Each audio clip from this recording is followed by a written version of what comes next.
The government of Sindh remained guided by clear conviction. The impact of economic uncertainty should not be borne by citizens alone. We sought to protect citizens, preserve economic activity, and continue investing in the sectors that matter most to people's lives.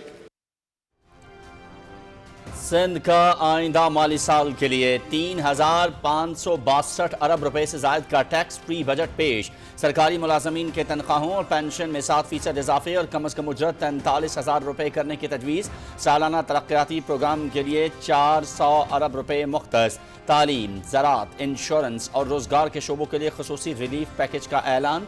Transport और मवासलात के मनसूबों के लिए 39.5 अरब रुपए मुख्तस। गरीब घरानों को मुफ्त solar systems फ्राहम किए जाएंगे। वज़ीर आला सिंध सैयद मुराद अली शाह की बजट तकरीर।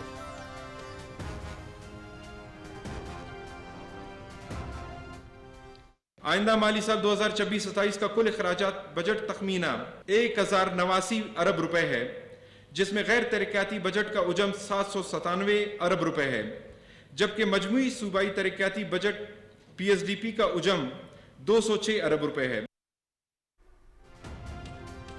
आइंदा माली साल के लिए बलूचिस्तान का भी 1089 अरब रुपए से जायद का सरप्लस बजट पेश। वफाक की तर्ज पर सरकारी मुलाजमीन की तनख्वाहों और पेंशन में इजाफा तजवीज़।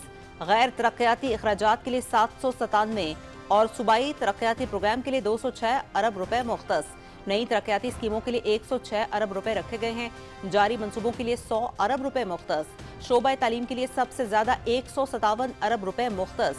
शोबा सेहत के लिए 73, तामीरात और मवासलात के लिए 40 और पीने के साफ पानी की फराहमी के लिए 17 अरब रुपए मुख्तस किए गए। बलूचिस्तान की तारीख में पहली बार ऑटोमेशन के जरिए बजट तैयार किया गया। सूबाई वज़ीर खजाना मीर शुएब नौशेरवानी।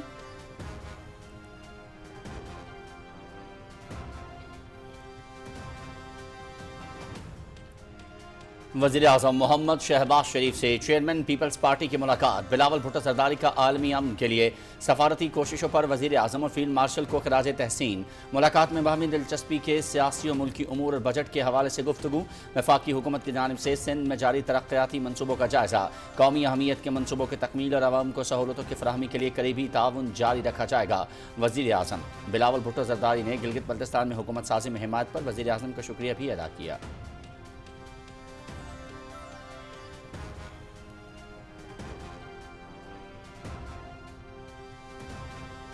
वज़ीर आज़म मोहम्मद शहबाज शरीफ से मुस्लिम लीग नून से ताल्लुक रखने वाली खवातीन अरकान पार्लियामेंट की मुलाकात। आलमी और खित्ते में अमन के क़याम की काविशों पर वज़ीर आज़म को खराज तहसीन। खित्ते में कशीदगी के बादल छटे और अमन के क़याम की कोशिशें बरआईं। अमन की कोशिशों में साथ देने पर दोस्त मुल्कों के शुक्रगुजार हैं। खवातीन को मुल्क की तरक्की में भरपूर किरदार अदा करने के लिए बाइख्तियार बनाना हुकूमत की अव्वलीन तरजीहात में शामिल है। वज़ीर आज़म की खवातीन अरकान पार्लियामेंट से गुफ्तगू।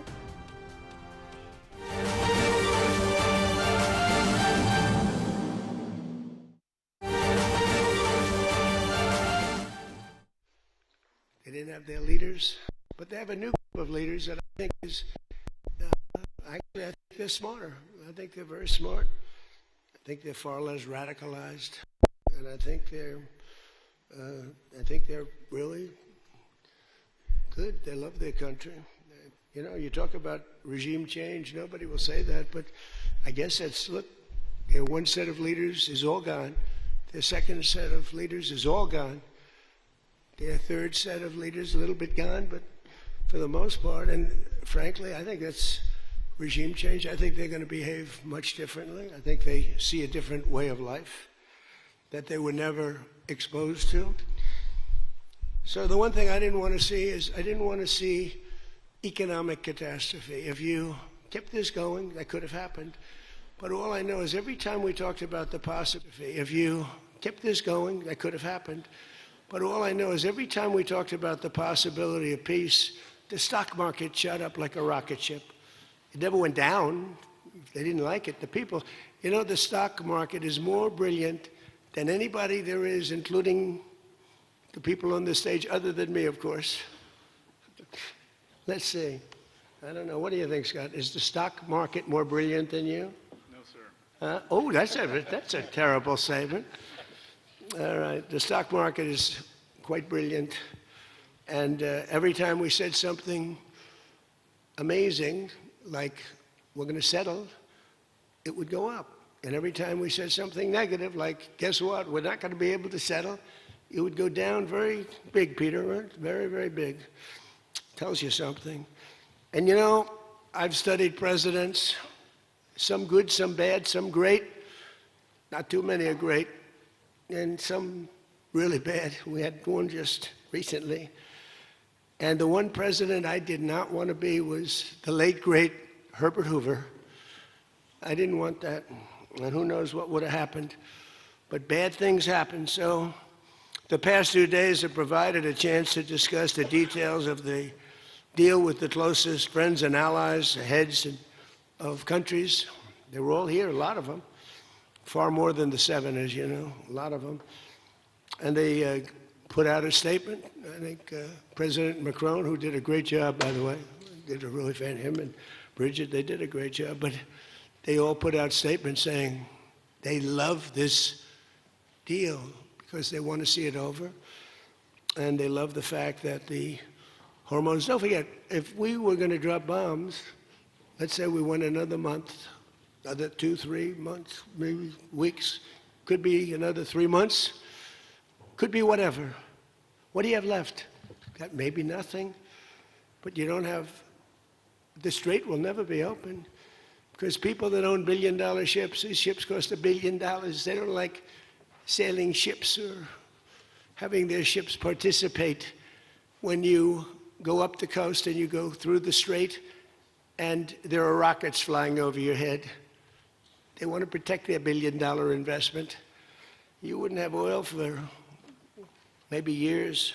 These are stupid people. But nobody was tougher than me. Nobody hit Soleimani. You know, when I hit Soleimani, people thought that was the biggest thing to happen in the Middle East for 50 years. That was the biggest event. He was the boss of Iran and respected, but he was a mad genius. He was a genius, the father of the roadside bomb. When you see young men, and in some cases women, mostly men, walking around without legs, without arms, with a face that's been blown to smithereens, it's Soleimani, 95%, 96.2 they say or something, 95%. That was Soleimani did it. Happened to come from Iran, and I blew him up. You remember that? I blew him up in the Valley of Death. He got off his plane and we followed him, and in all fairness, because they've been wonderful to me, Israel, but they didn't want to do that attack. They were all set the night before the attack. They informed me they didn't want to do it, so I had to make a decision. I made the decision to do it. But it was a joint venture, as we say in the real estate business. That was a joint venture between Israel and us. We studied it for a month. We knew what plane he was going to be on almost a month before. He only traveled on commercial airliners, big ones with lots of people, because he knew we wouldn't shoot him down. He's very smart. But we knew he was going to be on that plane. We followed him. And then Israel informed me that they won't do it. And I had to make a decision. I had some very good generals, and not the ones you see on television, very good. And I want to thank also Pete Hegseth and General Raisin Kane, who's phenomenal. Okay, these guys are phenomenal. They can't be better. But I had some good generals, and I said to them, well, if Israel's not going to do it, we're all prepared. Do we do it? Do you like doing it or not? He said, sir, if you want to do it, we can do it. How well? We'll do it just as well or better. Do it ourselves. We don't need anybody. So we took out Soleimani. One of the biggest events to happen, the Middle East, maybe ever, but they say 50 years, they say 100 years. I was with the Prime Minister of Pakistan. He said it's maybe the biggest event that has ever taken place. Nobody could believe it. So that's when it started. It didn't start like 3 or 4 or 5 weeks ago. And Obama wouldn't do it. What Obama did was he did the JCPOA. He loaded up a plane with $1.7 billion in green cash from banks all over Washington, Maryland, and Virginia. They were stripped of all their cash. They had no cash to do payrolls. It all went into a Boeing 757, a wonderful plane, and they flew it to Iran. And they gave it out to people. They bribed people. They thought they were going to get it done. Then they gave billions and billions of dollars after that.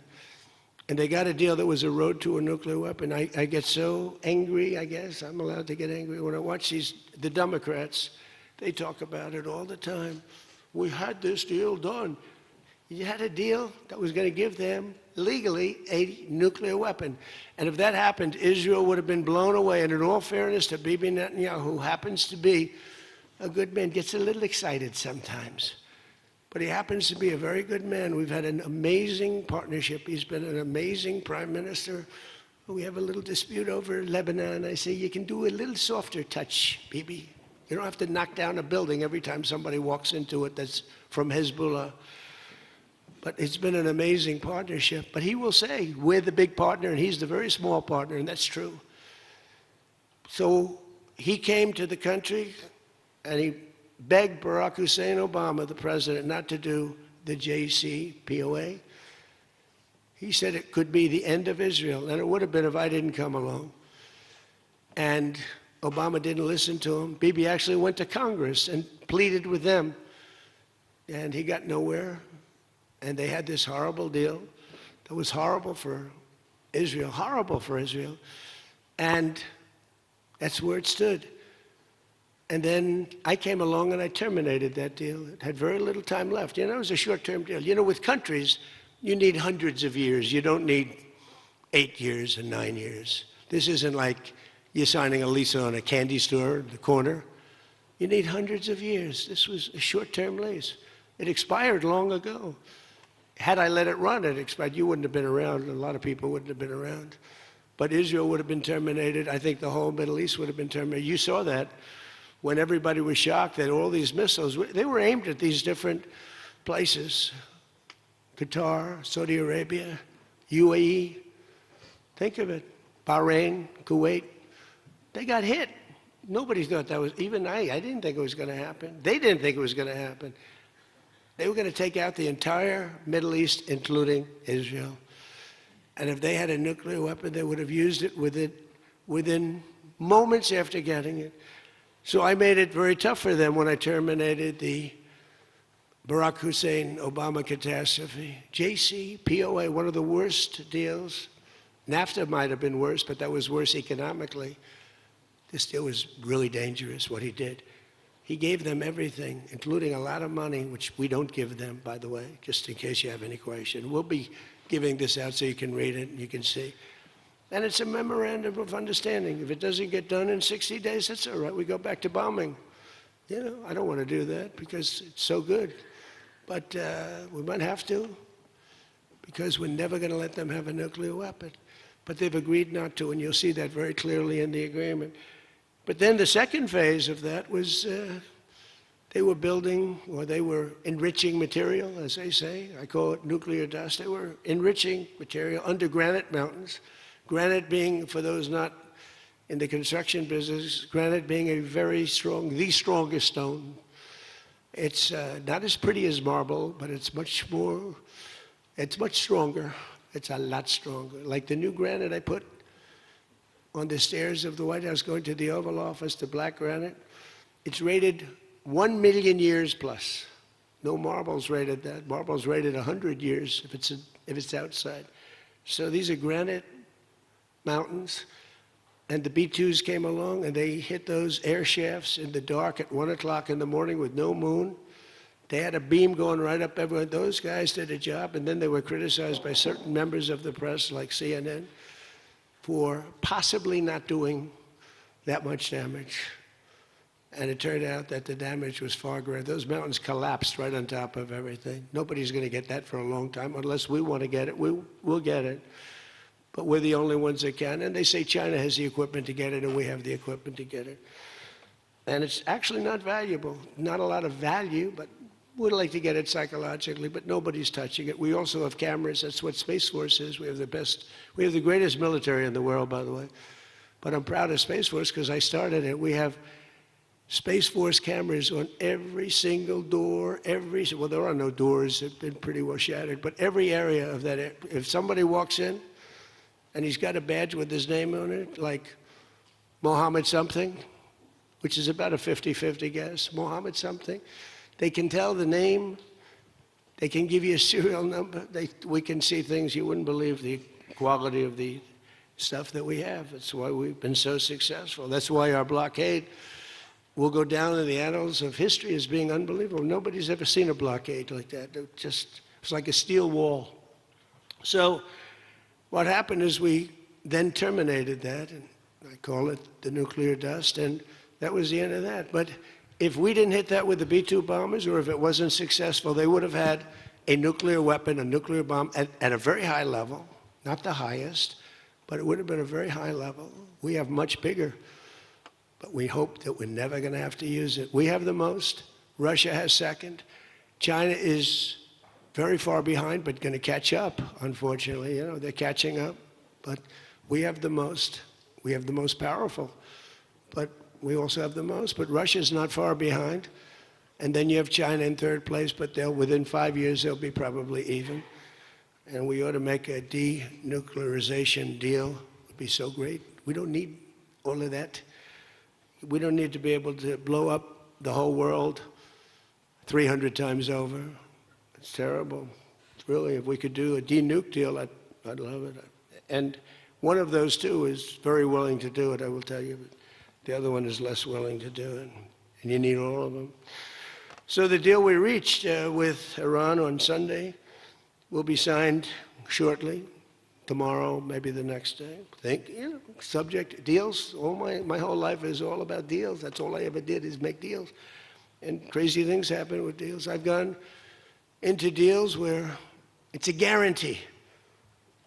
No way it can not be signed. And it doesn't get signed.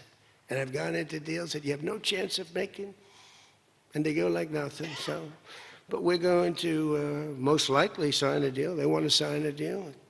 And they've been acting very appropriately. They took a big 2 hits last week. Those were 2 very big hits. So importantly, Iran has agreed that they will neither produce nor procure a nuclear weapon. Neither produce, because originally they said, they talk about that they will not develop a nuclear weapon. And some people found it okay. These guys didn't, in all fairness. But some people, but I didn't like it. Said it won't develop. I said, what happens if they should buy? I don't know. It's very dangerous for somebody to sell, because whoever sells them a nuclear weapon will get nuked themselves. If they sold a nuclear weapon, only a few that could do it, they would be nuked.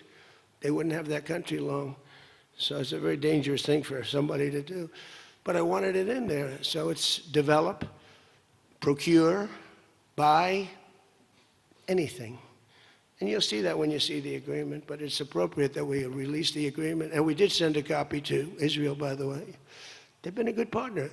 Again, I think they could do better with respect to Hezbollah. I'm not saying they shouldn't protect themselves.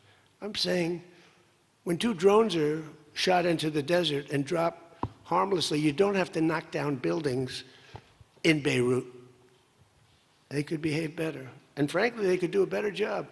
I love them as a partner. They were terrific. But they could do a much better job with Hezbollah. On that, I don't think they're doing well. And I feel very bad for Lebanon. Lebanon's been, it was a great culture. They had the professors, the doctors, the lawyers. It was an incredible culture, maybe the highest in the Middle East for years and years, centuries. And for the last 50, 60 years, they have been just trashed. They have been living in hell. So they'll work closely with us to turn over the so-called enriched material that's very deep in the bowels of the earth, very deep. Nobody can get it. So it's not important that we do it quickly, but we could do it fairly quickly. When we have a chance, we'll do it. But in the meantime, we have cameras on every inch of it. Nobody can do it. And if they do, we'll hit them with Patriots, that's all. And they'll be gone. And they know that. Technical discussions on the removal of all stockpiles of enriched materials will begin immediately. We're going to start that immediately. And unlike Barack Hussein Obama, who sent Iran pallets of cash, and any relief they receive under this deal, they'll have to get based on merit. And it won't be from us. We don't have to give them anything. But some people may want to invest. Like, what are you going to do? Say you can never ever invest in a country? I mean, it's pretty tough. I don't mind being tough, but it's pretty crazy. You can invest in a country. You can invest in any country you want, but you can't invest there. Well, they need investment because we did $1.5 trillion, maybe $2 trillion worth of damage. So somebody's going to have to help them out. There's no guarantee about helping them out. And could be their neighbors will help them out a little bit. I don't know. But it's a lot of money. Almost nobody has that kind of money. That's the kind of damage that was done. But we're not investing any money. There was a fake story. There was a fake news story that got a man, a person, a good person. J.D. made a statement. It was a perfect statement. And they reported it in a very strange way. But that's why it's fake news, I guess. So we don't give them money. We don't give them any of that. And what happens is with time, if they behave, if they be a citizen of the world, a reasonable citizen of the world. And I think this group, again, I didn't do this for regime change, but I think this group is regime change. I mean, hey, the first group is dead. One little morning, having breakfast, the whole group, they thought they'd never be caught because we never bombed during breakfast, but we bombed. And they all, 88 people. And I'm not proud of that at all. But the second group came in and they were very unreasonable too. And they were all gone. They were all gone. And then the third group, we've been dealing with them. Couple left this planet, but we've been dealing with them. And again, they've been fine. I mean, I've had a lot easier. I've had some easier ones. They're tough, they're smart. Maritime traffic through the Strait of Hormuz has already increased very substantially, and the normal flow of energy will resume in the coming days, and trillions of dollars will be made by the world, and the stock market will, I believe, continue to rise. The only difference is that a player that's very volatile, very tough, very smart, frankly, they have, in one way, a primitive culture, but it's also a genius primitive culture. They're very smart people, very good negotiators, but so are we. So rather than possibly going into a depression, rather than having your favorite president be Herbert Hoover, I was always the one I didn't want to be. I wouldn't have preferred Nixon. I wouldn't have preferred, there are plenty I wouldn't prefer, but the one I always thought of, Herbert Hoover. And he caused it. He raised taxes too fast, and he raised interest rates too fast, all at the same time. And it caused the Great Depression. So I don't think I'll make mistakes like that. I lower taxes, I don't raise taxes. In fact, we just gave you the largest tax decrease, largest tax cut in the history of our country. So we'll be working on a parallel effort with the Gulf nations to address non-nuclear issues such as the conventional ballistic missiles, which we'll be talking about, and support. I mean, they have to have some because other people have some. You got to have some. Somebody said, you shouldn't give them one. I mean, I have guys, I like some of these guys, but I don't think they're smart. Sir, you shouldn't let them have any missile. I said, well, what am I going to do? Am I going to let Saudi Arabia have missiles, but they can't have them? Yes, sir. Doesn't work that way, It doesn't work that way. And missiles aren't the problem. Missiles they hurt a little location, but they don't blow up the planet.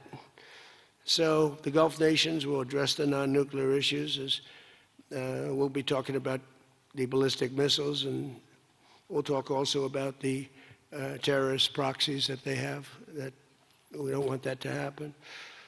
But I want to thank our partners in both Pakistan and Qatar. These people work so hard. And they knew them a little bit.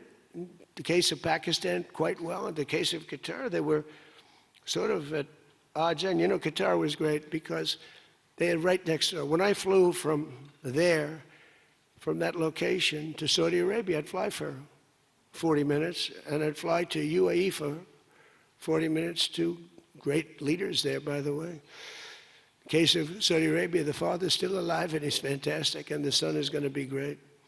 He's going to be great. The Crown Prince and Mohammed at UAE is an incredible warrior. He was dropping bombs. Last week I said, who the hell's dropping all those bombs? It was UAE. He's a good fighter, Mohammed.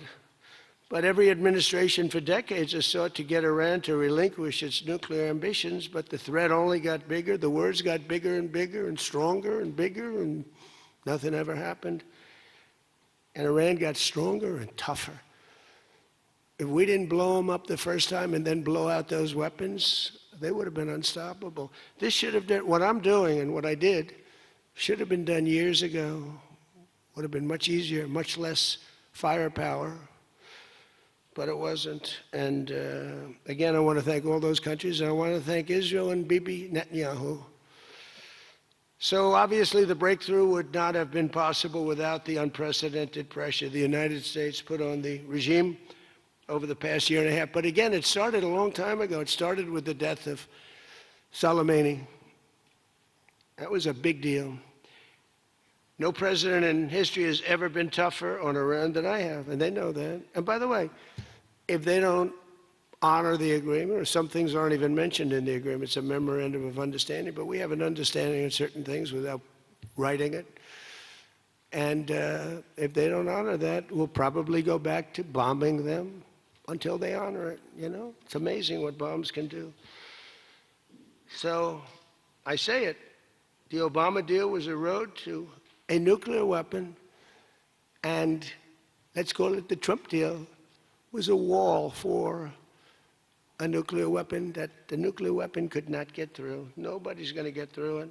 We built a wall. They weren't going to have it, and that's what we have right now. And it says very clearly, the most important clause to me, too, number one, the Strait opens, but that's much less important than the other clause. Clause number whatever, 5, 8, is a very strong statement that they will never have a nuclear weapon. And it doesn't say they'll have one in 5 years or 10 years or 20 years.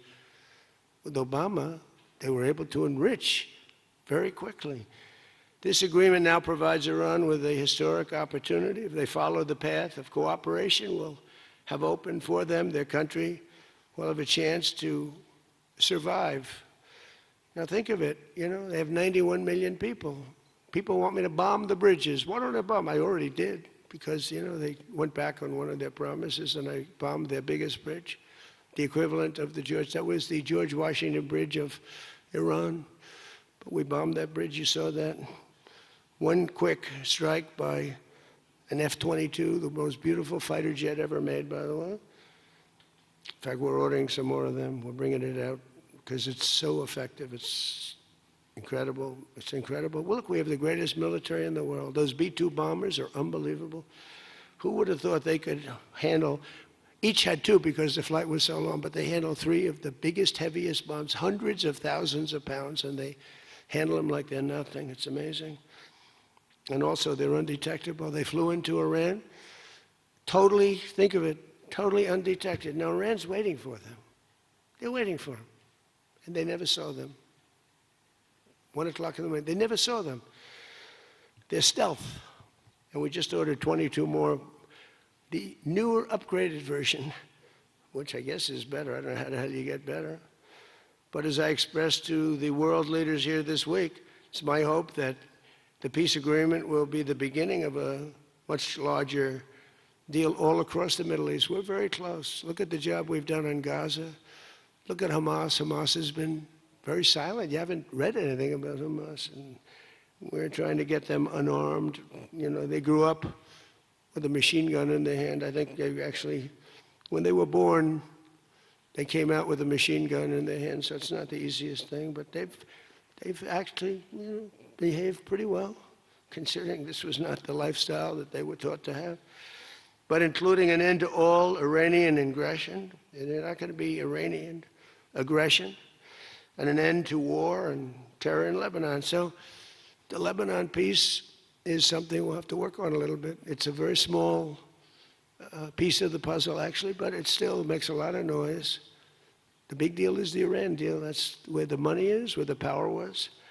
But they have Hezbollah, and you got to get that done one way or the other. We'll do it. I think Israel can do a much better job on it.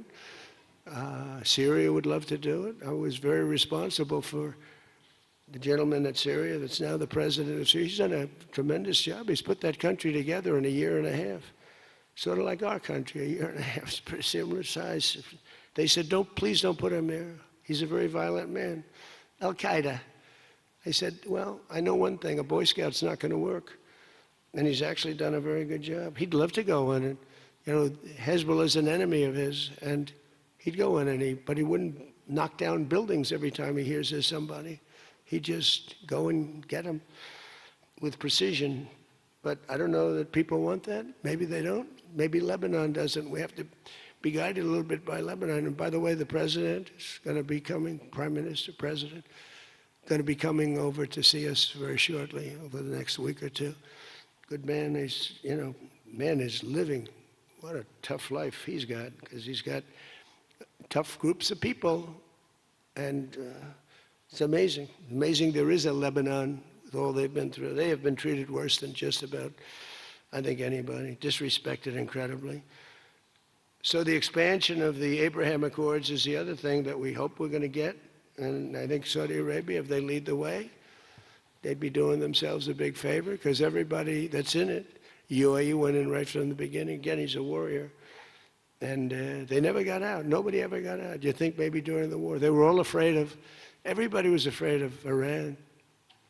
And that's why we ended up with the original members.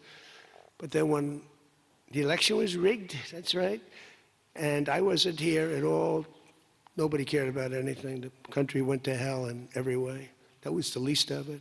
Middle East was the least of the country went to hell, allowing 25 million people into the country, unchecked and unvetted, many of them criminals, many of them murderers, 11,888 murderers allowed into our country. So this was the least of it.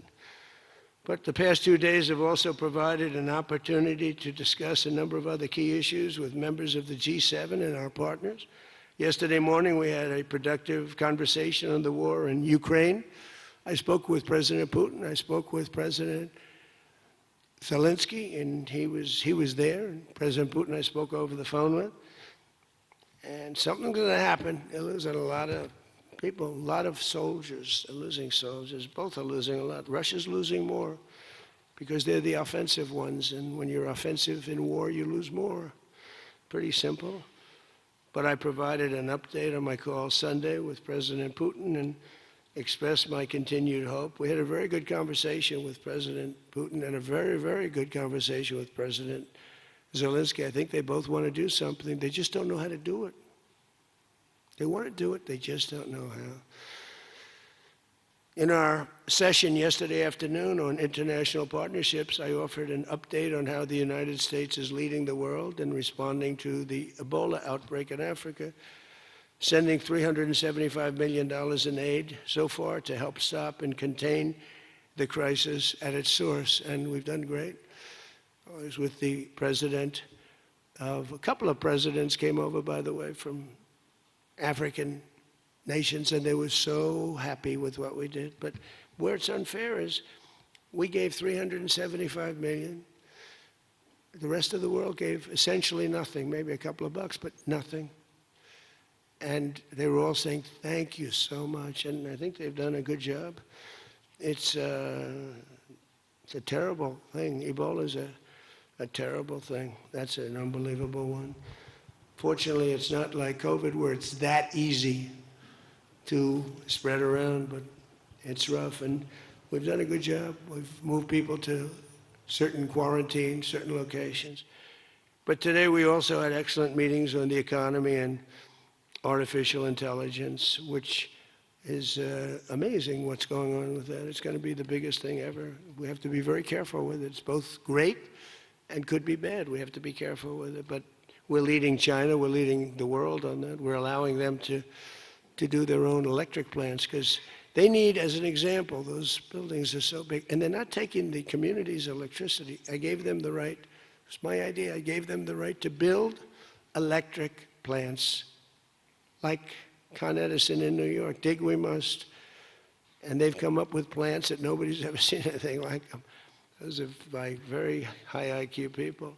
So they're actually building electric plants. So, because otherwise they could never build a building because the grid is old and tired and broken and a mess. So they're building it, and they're going to sell very cheaply, they're going to sell their extra electricity into the grid. So we take care of a lot of things, like California, which doesn't have nearly enough electricity. They don't know what they're doing there. And instead of having blackouts and brownouts, they'll be able not to. We found a great deal of unity here at the G7, and we signed a declaration on illegal immigration, the first time ever for a G7 statement. They did a beautiful statement. We signed other agreements to step up and to really coordinate and spend a lot of time coordinating drug trafficking and the stopping of drug trafficking, which is crazy. It comes through Mexico, comes through the southern border, the little that comes through. They find a way, they put it, they're genius. If they would use that genius for good, they'd be very rich people. They have it in engines, they have it in hubcaps, they have it in areas you wouldn't even believe. They have it in the structures of cars. Most incredible thing. But we've done a great job on it. We have drugs coming through the border are down 61%. Drugs coming through water, the sea, ocean, sea, Gulf, down 97.2%. That's the ones that get hit. Just like we hit the Iranian minesweepers and mine droppers, they call them. They dropped. Who would have 28 mine droppers? Who has 28 mine droppers? They actually had them, but they don't have many more. We hit them just like we hit the drug dealers. But drugs are down by water 97%, and over 60% they're down. And now we're going to go and focus on the land. They come through Mexico. Mexico has lost control of their country. The cartels run Mexico, and it's sad. And the president's a very good woman, but she's a very scared woman. The drug cartels are totally running Mexico. It's not even close. We agreed to accelerate our efforts to secure our critical minerals and rare earth supply chains, where we have great companies really going to town. We're going to give everybody a big run because we do it better and we had to get motivated. The G7 also agreed that the United States' new approach to international development based on the private sector investment is working at levels that they never thought possible. It's really working. I held a number of very positive bilateral meetings, including with the President of France. It was a very good meeting, actually. The Emir of Qatar, Sheikh Tamim. I tell you, I wish I could really know the guy. You know, some people say, well, he lived in that neighborhood. You can't be saying things that you'd like to have him say. He was fantastic on this, and he's been a fantastic guy in terms of energy and getting energy out there. President of the United Arab Emirates, Mohammed bin Zayed, who's an amazing warrior. President El-Sisi of Egypt. Prime Minister Modi of India. We spent a long time together today. I spoke to Mohammed. I spoke to the Crown Prince of Saudi Arabia a number of times. They're all so happy that they're still. You have to have them happy too, you know. We're using their airports. Not that they could stop us if we didn't want them to, but it'd be nice that I went to get that little sucker. But I missed. I hate missing. But we spoke to all of them and many countries all over the world. So every country, I think Israel too. Look, think of what Israel's getting. They're not going to be nuked. It's very simple. I told Bibi, your biggest risk was that they'd drop a nuclear weapon into the middle of Israel. They'd only need one, and there would be no more Israel. Think of it, Bibi. You got the best, the most important thing that you were asking for is that. So I think they're happy. Some people are going to be, not him, but there are some people, some writers, some that I thought were friends of mine, but I don't want them as friends anymore because they're either stupid or they're bad people. But we stopped nuclear holocaust, and it stopped too. I mean, there's not going to be any of that. So from the beginning to the end, it was clear that this week, America's back. It's bigger and better and stronger. We're more respected as a country right now, I think, than we ever have been. And we were a laughingstock 2 years ago. They would laugh at us. We had a man that should have never been there, you know that. A man that would walk up to a podium once every year, and they'd ask him, what flavor ice cream do you like? I like vanilla. Then he'd try and find the stairs, which he couldn't find most of the time, and he'd leave. This is very unfair reporting. And then you said you didn't know about that. You didn't know there was something wrong. We can never let that happen to our country again. To me, the worst. We had the worst inflation ever. We had the worst in prices and the costs. It's all coming down now because the oil is bringing it down. You're going to see numbers that are going to be amazing. But this evening, I look forward to a very special dinner with President Macron and his fabulous wife at the Palace of Versailles. I sort of like that palace. The palace has a lot of gold. I want to check it out. It's a beautiful palace, maybe the most beautiful of all. I hope you're going to get to see it. The ones that are traveling with me, I hope you're going to get to see it because it's amazing. But they asked me if I'd stay a little bit longer and go to Paris. So I'll get home a little bit later, but it'll be a nice dinner. But I'm interested to see it. I mean, that's the ultimate, I guess. It's the ultimate of its type. Louis XIV, celebrating the 250th anniversary of America's founding and America's oldest alliance. And we're celebrating that a little bit tonight. They'll have the biggest people in Europe at the dinner. And those people love our country. And hopefully Europe's going to find its way. Europe is having a lot of hard times. They're doing some things very badly on energy and on immigration. They're doing things very badly. And we'll be talking about that tonight. So with that all said, if you want to ask us any questions, feel free to ask the people behind me. Yeah? Peter? Bonjour. You've been clear, President Trump, the United States is not going to directly pay Iran, but the U.S. is going to let the Iranians start making billions of dollars, selling oil, accessing this reconstruction fund. Only if they're doing things right. Well, Peter, only if, we're not doing anything. We're not putting up money. Only if they're doing things right. If they're doing things right, if people want to invest, they can invest. But they had this $300 million fund. It's only $300 billion fund. It's only if they're doing things right. Remember this also. When you talk about billions of dollars, they've had much more than $1 trillion worth of damage done. They got a long way. There'll be 15 to 20 years to rebuild what they have right now. So they have to behave themselves. If they're not behaving, they get hit again. You know, they'll be hit again because we can do it very easily. It's going to take a long way for them to build back their anti-aircraft stuff. It's going to take, and you know, the other thing, I want to thank China, President Xi. I was with him, and he stayed neutral, totally neutral, and I appreciate it. And I want to thank Vladimir Putin. He was very neutral. They could have made it much more difficult for us. And I want to say it. You know, somebody would say, "Oh, that's terrible. He's thinking President Xi of China." Well, let me tell you, I had a long talk with him. You know, they have shoulder weapons to knock down airplanes. That it's not like the real deal, but they're accurate. They're fairly accurate. I said, I would really appreciate you're not giving or selling any of that stuff to Iran. And you know what? For the most part, he didn't.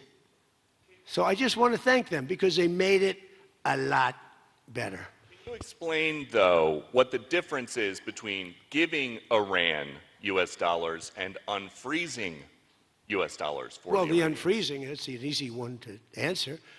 We have taken a lot of their money, and we have their money. We have taken their money. It's not our money. It's their money, and we froze it. At a certain point in time, I guess we're going to have to give it back.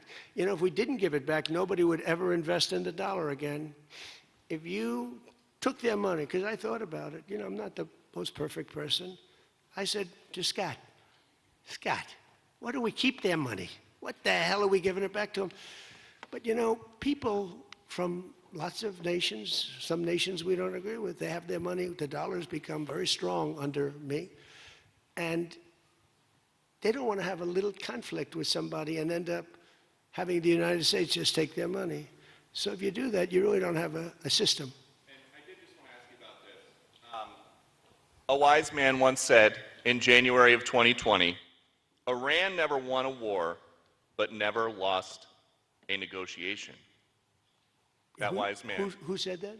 Donald Trump. Oh, that's what I thought you were going to say. So how do you go back to the United States and convince a skeptical American public that this deal is a look, win? Here they lost militarily, okay? It's very tough because I know that no matter what, if I would go, by the way, if I'd go another 3 or 4 weeks, those same people that are critical would say, he went too long, he should have done, no matter what.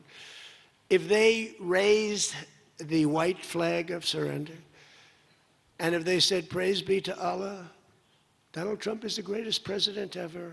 We totally concede, we totally give up. This war is over, we have failed. The New York Times and CNN and a couple of others, they're not all that dishonest, they'd say, Iran had a great victory, okay? And they practically do that. It's amazing. When we knocked out their last ship, they had 159 ships. When we knocked out the last ship, the Times refused to do a story on it. They said, why wouldn't you? They don't have a Navy, and you don't want to do a story on it. They don't have an Air Force, you don't want to do a story. We need a fair press. And that's why they're all doing so badly, because they lost credibility. When I win in a landslide, and I had 93% bad press, they take good stories about me and make them bad.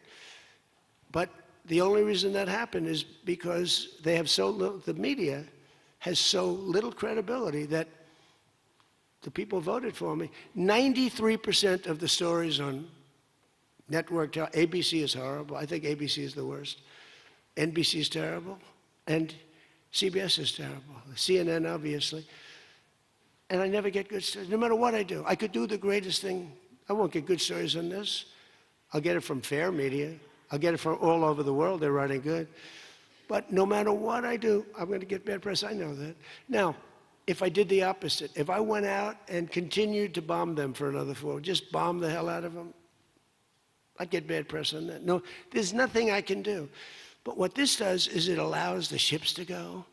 If we keep bombing, those ships won't be going. And you're talking about $500, $600, $700 million a day. It's a lot of money, a lot of money. That's why the world is okay. It's liquid, it's fine. Also, we run out of reserves in about 4 weeks. There are reserves all over the world, and we would really run out. And there'll be a time when you wouldn't be able to get it. And you want to see bedlam? So for all those so-called geniuses that want to show me how smart they are, ask them why didn't they blow up General Soleimani? Ask that of the general and a couple of other people that I like very much, but boy, are they wrong. Go ahead. How about you? Thank you, Peter. I'd give you more, Peter, but people will say I like you too much. Thank you, Mr. President. Bonsoir, Mr. President. He told me that first day in office, he asked me like 7 questions. I answered all of them. Is this true? He said, he just answered more questions in one meeting than Joe Biden did in 4 years, okay? I'm not going to get you in trouble, but that's what you said. Go ahead. Bonsoir, Mr. President. In The Art of the Deal, you write about the importance of leverage. Yeah. Obviously, you have a lot of leverage when it comes to Iran, whether Tremendous it's militarily leverage. or through economic sanctions. What leverage, sir, do you have when it comes to Israel and Hezbollah to ensure that they abide by the ceasefire? Well, I think we have leverage just by the fact that we really have Iran now has to be good. They have to behave. And we might help. That's a much smaller conflict. It's a conflict that should be able to be over with. I'm surprised it's taken so long. And it's a much smaller, but we have a lot of leverage. We have the greatest military anywhere in the world. We have the strongest, most powerful. Look at the blockade. By the way, the blockade was more impactful than all of the bombing raids where we dropped $1 billion worth of bombs on Iran. The blockade was so incredible. The naval blockade, the admiral, the whole thing, not one ship got through. That meant no money got through. They were dying. They had no money. They have inflation that's 250 or 300%. They have no money. We have tremendous leverage. We have the leverage of the economy as an example. We'll get that done. That's a small one, and we'll work with Israel and get it done. But I'd like to do it. I mean, you have people living there. Buildings are being dropped on top of them or right alongside of them. How would you like to live there? It's so unfair, especially Beirut. You go into Beirut, and I looked at the scene 2 days ago, yesterday, where they hit. That was a big hit. That was unnecessary in my book. Yeah, please. Two questions. If you could clarify something you said just a few minutes ago. One of the goals of Epic Fury going into it, you said was... Say it again. Speak up. Sorry. Taylor. One of the goals of Epic Fury, you said going into it, was to destroy Iran's ballistic missiles and its capabilities to build more. Yeah. Why is it acceptable to you now that they keep some of that capability? And Iran is... What are they keeping? What are they keeping? They have less than other nations now. We knocked out probably 85% of their missiles. The rest of them are underground. They can't even get them out. You know, the other night's raid, I think it was on the first night, we knocked out hundreds of their missiles. Actually, by mistake, we were hitting an area, and you can sort of see when the bombs are going off, and then you see one that looks like, wow, what happened? A lot of missiles knocked out. No, but what are you going to do? Let's spend another 2 weeks and give them none. They don't want to be firing missiles right now. They're going to have a hard time rebuilding.